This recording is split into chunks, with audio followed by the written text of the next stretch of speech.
Good afternoon from Nairobi, Kenya's capital. It's 1 p.m. and you are tuned in to The Ambassador. I am your ambassador, Paul Madhenge. This is a space where we debunk global diplomacy and geopolitics. Now to our very first story. Along the battling coastline of Lagos, endangered sea turtles face growing threats from pollution, fishing nets, and developments. But Nigerian conservationist Chinedu Umogbo is leading crucial effort to rescue and protect these marine creatures. His work not only helps save turtles but also supports local fishing communities relying on a healthy ocean. Here are the details. Along Lagos coastline, conservationist Chinedu Umogbo is on a mission to save endangered sea turtles from threats like plastic pollution, discarded nets, and coastal development. Through his group Green Fingers Wildlife Conservation Initiative, over 70 turtles have been rescued, treated, and released back into the sea. Seeing the turtles being released back into their habitats, seeing everyone so passionate and excited, it really just showed me how important these things are. Besides releasing these sea turtles, we have combed the coastal areas and educated these fishers about the importance of conserving these sea turtles. I'm not saying not everyone might agree, not everyone might cue into it, but as many as do, many communities that do, we are actively working with them. Sea turtles play a vital role in the ocean's balance, helping control jellyfish populations that can harm local fisheries. Chinedu works closely with fishing communities, educating them about conservation and providing net repair kits in exchange for protecting turtles and their nests, building a partnership that benefits both people and nature. It's quite important that we balance this system of conservation and consumption. We need to see that, teach these local people, the people in the local community, that sea turtles, yes, despite the fact that some of you may want to consume them, but they're actually a bigger source of revenue for them. Without the sea turtles, there will not be fish. Without the sea turtles, you have more jellyfish in your nets. So it's important that they are there to reduce the jellyfish so that you can have more fish. This is full circle for us. This is something we learn about all the time. We read about. We have encyclopedias, watch videos, and the kids are passionate about nature. But to have a space where we can actually go and participate and be one of those who are contributing to keeping the beaches clean, creating a good home for the turtles and releasing them, it's an absolute full circle moment that will stay with us forever. Population remains a huge challenge. Lagos is overwhelmed with plastic waste, much of which ends up in the ocean, threatening marine life. With West Africa's coastline facing rapid biodiversity loss, efforts like Chinedu's are critical to protecting these fragile ecosystems for future generations. Elvis Muyodi, GBS News. Now moving on, Cameroon's top court on Wednesday rejected all petitions challenging the October 12 presidential election, clearing the way for the final results to be announced. The Constitutional Council said the petitions, which included claims of ballot stuffing and intimidation, lacked sufficient evidence. Their decision is final and cannot be appealed. Opposition candidate Issa Chiroma, however, insists he won the election and refuses to accept any other outcome. He warned that if authorities choose to ignore his claims, his supporters will respond peacefully but firmly. Meanwhile, unofficial results show incumbent President Paul Biya in the lead. Protests have erupted in several cities, including Garoua, Chiroma's hometown in northern Cameroon. The council has until Sunday to officially declare the election winner as tensions continue to rise across the country.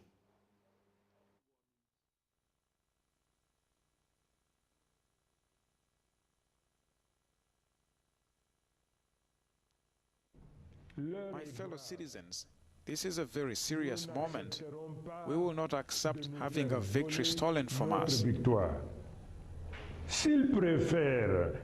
they prefer to threaten the serenity and peace of the country, rather than admit defeat, we will respond with the peaceful determination of the people. I invite all Cameroonians from north to south, east to west, and wherever you live in the world, to come together as one in peace and love for our country. Sortir comme un seul homme dans la paix. Let us march for liberation and to claim our victory. Marchons pour la libération et pour la revendication. Create a great wave of peace that will show the world that the people have had enough and want their freedom. Qui montrera au monde que le peuple en a assez et qu'il veut sa liberté. Now moving on, once sacred grounds meant for eternal rest have now become a desperate refuge for the living.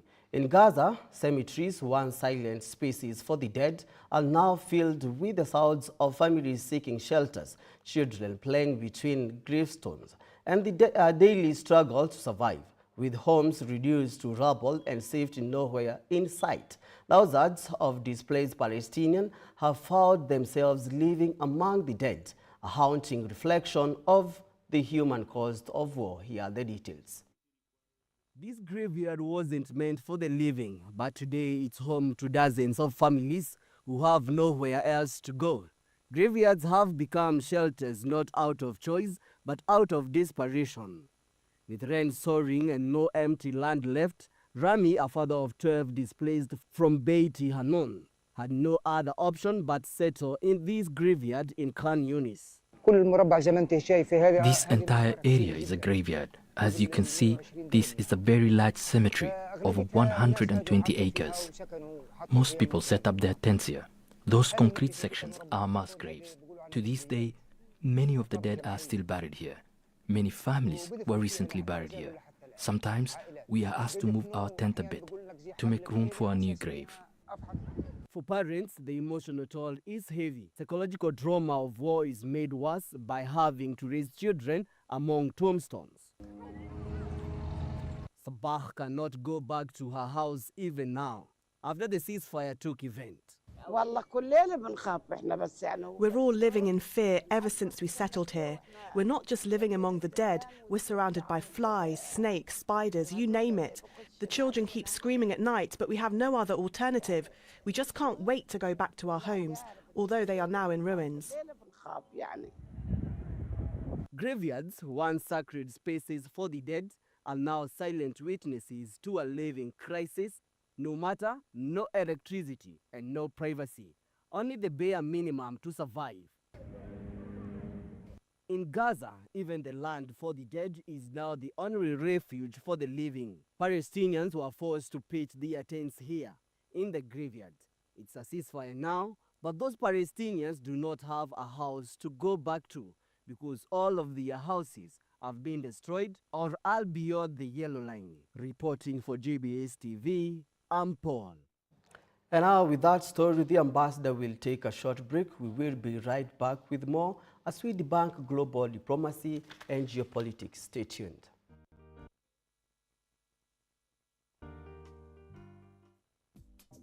One of the problems of birthdays, they awaken your consciousness of your oldness. The issue of being man enough is being awakened to your immortality, so that your immortal being becomes the discussion factor that now informs the mortality. You know what to do. Today we are talking about boy child, and you're asking a question: are you a man enough? Yeah. Say, I do. So for men to be men enough, they need to have somebody who speaks in several dimensions, speaks over them.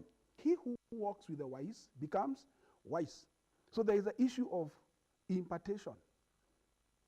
Speaks into them.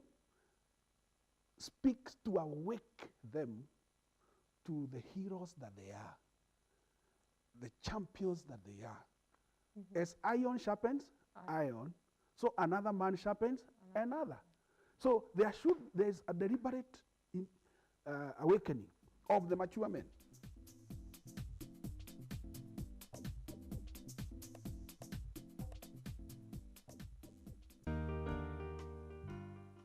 Hello kids! Today we are going to learn the story about Jesus feeding 5,000 people. Do you know of any other miracle that Jesus Christ did? Do you know which work Jesus Christ used to do? My God is so big, so strong and so mighty, there's nothing my God cannot do. 5 tiny barley loaves, 2 small fish in a little boy's lunchbox. Although it wasn't much, he gave it to Jesus. Today we're going to be discussing dream chasing versus stability. Dream chasing versus stability. Okay, dream chasing nayo ni ngumu. Juu unaweza kuwa una chase impossible dreams. Okay. But yet unaweza kuwa una chase possible dreams. So wewe tu ngangana na dream yako, one time utafika hapo. Ukifika certain stage in life, make decisions peke yako, ndio ukiregret usikuwa na mtu akublame. Just go for it. Ndio kikikuuma ni wewe imeuma. Kuramba. Na iki work out pia all the best, because si kila time utafail na si kila time utasucceed, but hauwezi jua kama hujajaribu. Mimi nitakuja hapa nikudanganye, soft life. Wewe hujui hiyo soft life inatoka wapi? You guys just want to fly badala you take the stairs step by step. Obviously mtu ako pale juu alianzia somewhere. You can't tell me ati kama kuna alternative utafanya, si basi wewe fanya if that's what you want. Would you rather earn less doing what you love ama earn more doing what you hate? Mi hata sita kudanganya ati napenda kukufia nchi yangu just because of the money that is there. Si ati anapenda kukua KDF, but it's because of the money that is there. Okay, men are not smart like women. Yeah. I'm going to say that That's for a fact. Wongo. Right now, that is true. If me and Rachel say to pay 1 million, tupe mwaka moja, hiyo million itakuwa hata maybe 10. But if a man unashikangwa tu na kiburi, sasa ndio unavaa.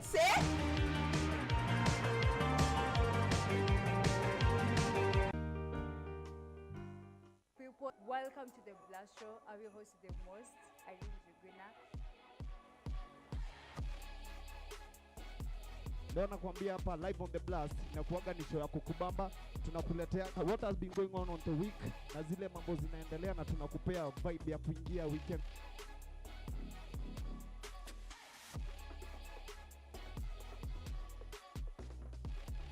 Vitegeo, mbona kimya, umechange jila. Washofeni hata kama wote na wachoma ila. Remember me kwenye rap bands ni paka kufa. With the best man, wakichonga wachonge na ziba nyufa. Acha nife kwenye rap, maana wewe dawa njoo unipe tu. Nikichoka hasu unaninyosha unanipanga kwenye bedi tu. Everywhere, GBS.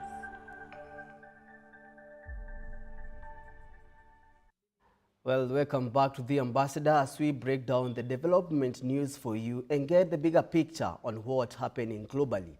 And now moving on.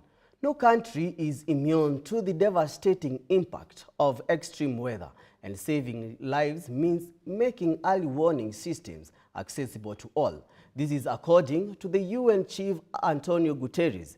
Mr. Guterres told the World Meteorological Organization in Geneva to give farmers the power to protect their crops and livestock, enable families to evacuate safely, and protect entire communities from devastation, as Davis Karani now reports.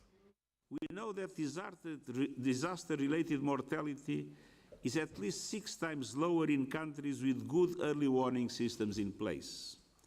And just 24 hours notice before an hazardous event can reduce damage by up to 30%. Early warnings work.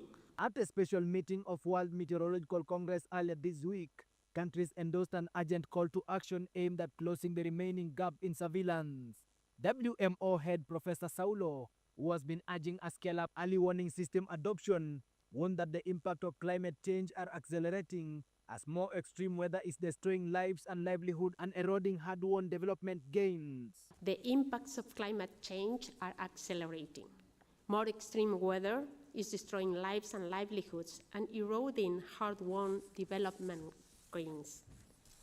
Yet, this is not only a moment of challenge, it is also a moment of profound opportunity to harness climate intelligence and technological advances to build a more resilient future for all. Mr. Guterres also emphasized the fact that for countries to act at the speed and scale required, a run-up in funding will be key. One thing is already clear.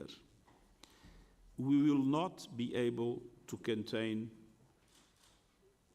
the global warming below 1.5 degrees in the next few years. The overshooting is now inevitable, which means that we're going to have a period, bigger or smaller, with higher or lower intensity above 1.5 degrees in the years to come.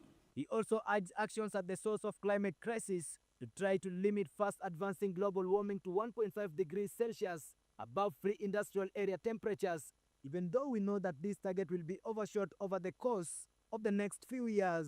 Reaching every community requires a surge in financing, but too many developing countries are blocked by limited fiscal space, slowing growth, crushing debt burdens, and growing systemic risks. Developed countries should honor their commitment to double climate adaptation funding to $40 billion this year, and the Loss and Damage Fund needs to attract substantial contributions. Davis Karani for GBS News. Now moving on, in a third-day tour to Gulf, what experts say seems to strengthen a robust stability in all spheres, from security, economy and governance. Turkey's President Recep Tayyip Erdogan and his delegation arrived in Qatar, signing a series of agreements and a joint declaration as part of the 11th meeting of the Turkey to Qatar's High Strategic Committee. The world has seen the two nations playing largely in peace negotiations in the Middle East and have gained trust in the global and matters mediation, the last being Israel with Hamas and Pakistan with Afghanistan ceasefire talks. Their discussions and partnerships is mega. Since to date, they have signed at least 90 agreements, as Matthew Perez reports. The Republic of Turkey's President Recep Tayyip Erdogan arrived in Doha, Qatar, alongside his delegation yes, despite the fact that some of you may for meeting with Qatar's leader Sheikh Tamim bin Hamad Al Thani. This comes as the two nations convened the 11th session of their Supreme Joint Cooperation Committee. This isn't any shocking, since for 10 years now, Istanbul and Doha have built a concrete relation beyond economy and have gone on record to sign over 90 agreements since 2014. The state of Qatar, which was the second spot for Turkey's delegates, saw Turkish Foreign Minister Hakan Fidan and Qatari Prime Minister and Foreign Minister Sheikh Mohammed bin Abdulrahman Al Thani sign vast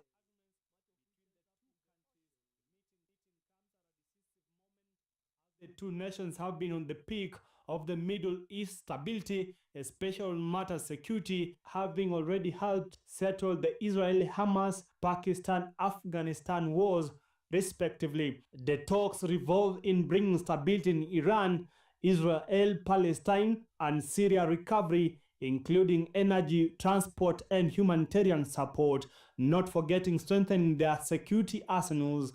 Following his official visit to Qatar, President of Turkey Erdogan and his delegation departed for Oman, the final stop of his 3-day Gulf tour.